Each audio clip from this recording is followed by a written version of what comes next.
Est-il prévu de tester pour le premier dirigeable l'option d'une fuite totale du gaz porteur de la coque et de son remplacement par de l'air afin de faire atterrir l'aéronef avec les passagers? Et qui va tester de tels modes de fonctionnement dans votre entreprise? Une fuite totale est le remplacement du gaz porteur par de l'air. Mais qu'est-ce qui doit arriver pour cette fuite totale du gaz porteur? La coque du dirigeable doit-elle se déchirer complètement? Naturellement, lors de la conception d'un dirigeable dans lequel il y aura des personnes et surtout des passagers, tous les systèmes de sécurité seront utilisés.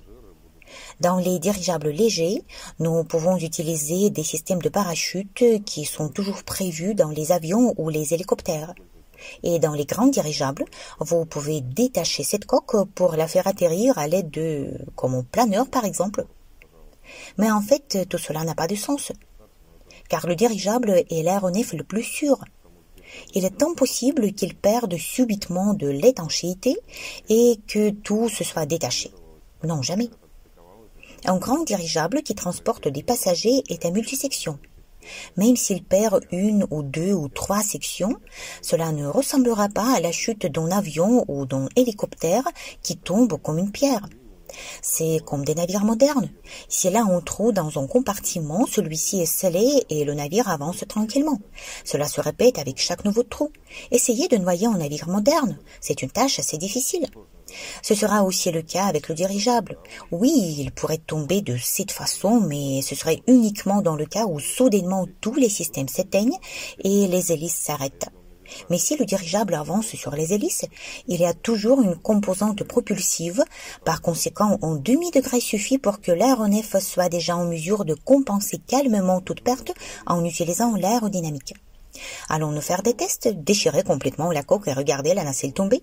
Par exemple, si cette nacelle est à 4 hélices, selon le schéma d'un drone, vous pouvez exploser la coque et atterrir l'aéronef comme un drone. Mais c'est tout. Tu en as parlé quelque part ou pas? De quoi? De ce type de nacelle et qui est faite comme un drone. Il me semble que c'est une idée superbe. Cela peut être une étape intermédiaire qui n'est probablement pas nécessaire, car il s'agit d'une sorte d'un taxi aérien sans charge aérodynamique. C'est-à-dire que maintenant tout le monde construit un taxi aérien sur 4 ou 8 hélices qui peut voler au maximum 20 minutes. Mais en le déchargeant de façon aérostatique, vous augmentez beaucoup la distance parcourue et la sécurité.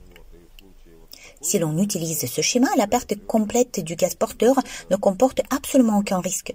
Un aérotaxi de type drone atterrit calmement. Mais d'un point de vue économique, il n'est pas encore clair si les taxis aériens de cette dimension seront rentables ou pas. Eh bien, tout dépend de l'importance de la demande, bien sûr, des systèmes d'énergie, d'accumulation et d'autres choses, du progrès technique en général. On verra.